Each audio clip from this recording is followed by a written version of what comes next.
Ibu Atun, saya kasih kesempatan Ibu bertanya, tapi mohon maaf waktunya dipersingkat, kalau bisa 1 menit sudah dengan narasinya dan pertanyaannya. Sepakat Ibu? Insya Allah. Baik, silakan. Selamat malam Pak. Alhamdulillah.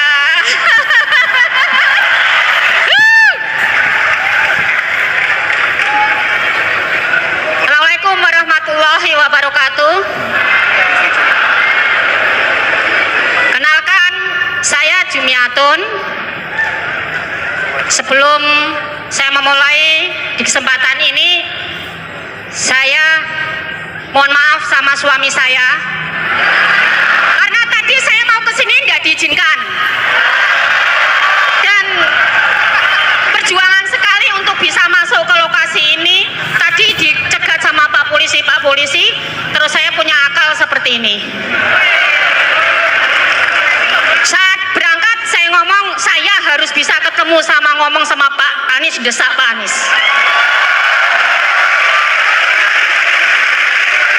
Pak, Sudah diizinkan dengan suami? banyak hal Pak. Saya mewakili, saya dulu purna migran Pak, dari Singapura tahun 95 sampai 97. Waktu itu saya duduk sudah kuliah semester 5 kalau tidak salah Pak. Saya cuti 3,5 tahun di UNES. UNES.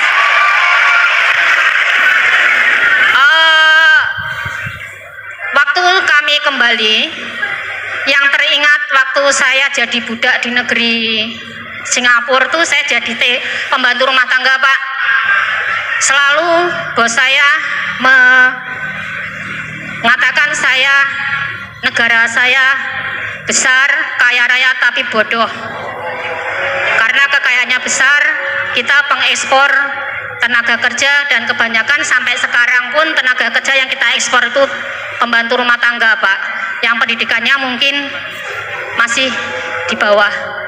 Pada waktu itu saya mahasiswa aja masih dibodoh-bodohin Pak.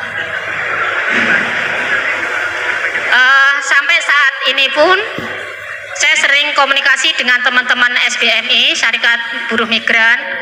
Saat ini sering kita dengar perdagangan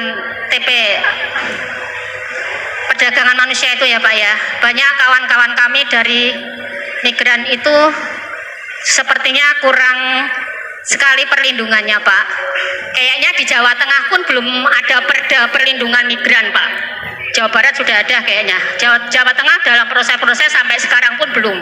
Sekarang Pak, saya tidak rela negara Indonesia yang kaya raya sekali ini, gemah ripah lojinawi bilangnya, tetapi saudara-saudara kita masih banyak, negara kita itu mengekspor tenaga kerja yang kebanyakan itu pembantu rumah tangga.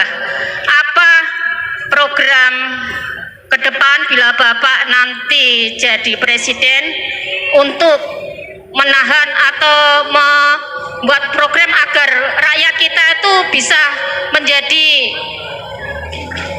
bekerja di negaranya sendiri. Baik. Tidak jadi negara orang. Yang kedua Pak, pertanyaan kedua. Cukup 1 Ibu ya. Pedagang, 1 lagi. Oke, boleh. Ini saya aktivis 1 menit ya Pak ya. Jangan dimarahin Pak, di sekarang kenyataannya saya pedagang sayur Pak, bakul belanjan, sarjana bakul belanjan loh.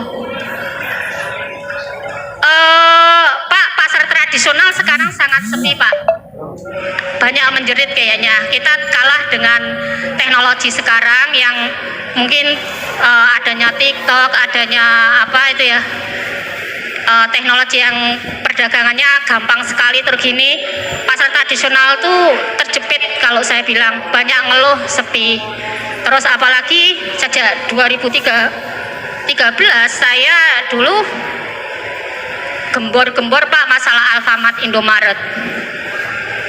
Perkembangannya sangat pesat sekali, kadang dalam satu wilayah bisa banyak. Bukannya kami menolak kehadiran mereka, tetapi apa program yang Bapak tawarkan untuk melindungi kita retail-retail kecil agar tidak tergerus oleh mereka dan kita bisa hidup bersama orang dengan apa Mike Tyson itu Pak. Ibaratnya kan kami elipikal, mereka Mike Tyson Pak.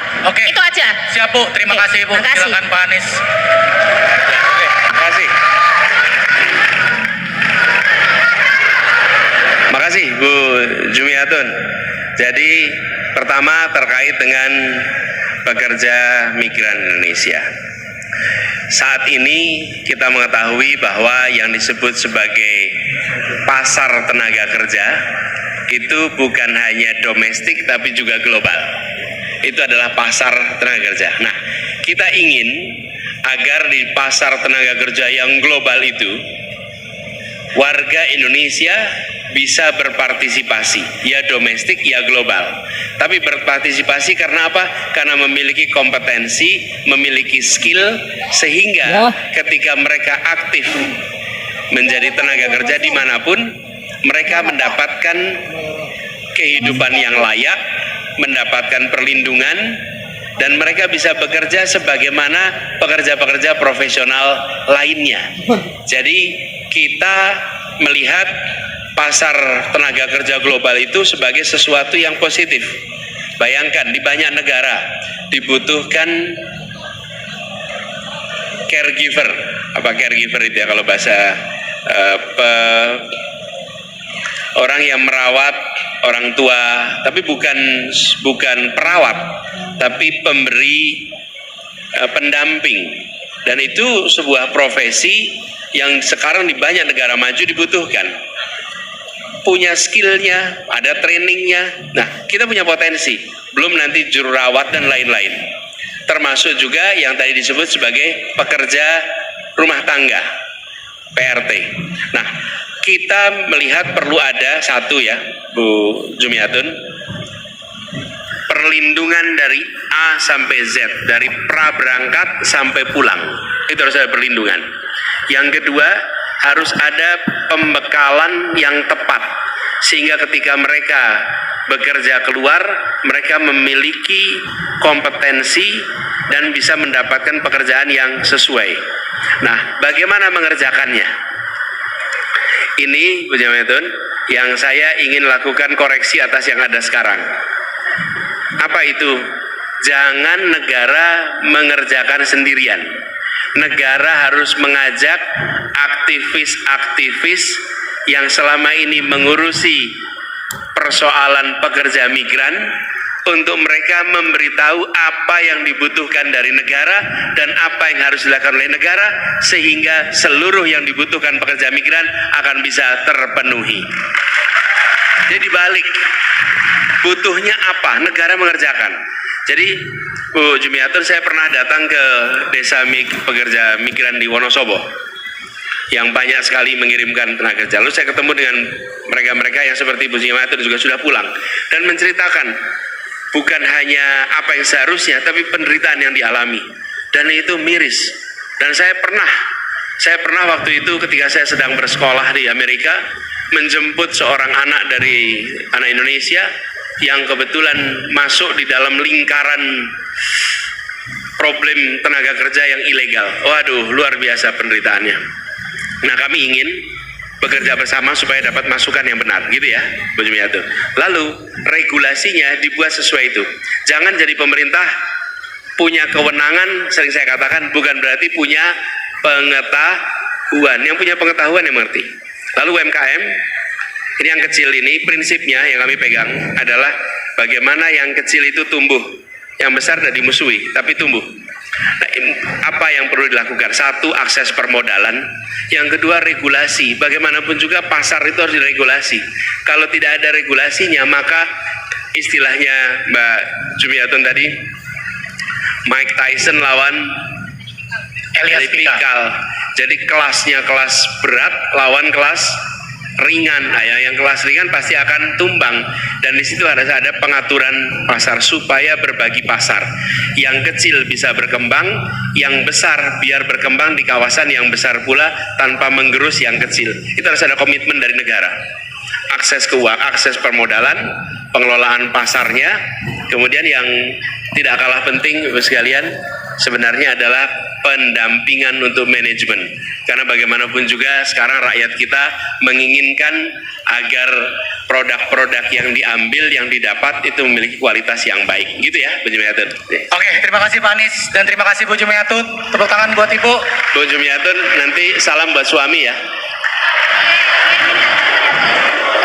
Iya, oh foto. Baik Ibu. Iya. Oke, dipercepat ya Ibu ya. Siap. Oke, tadi udah ada perwakilan Ibu kita semua. Sekarang kita tadi dari sini kita nyebrang ke sini. Kalau tadi udah Ibu, sekarang kita cari anak-anak muda.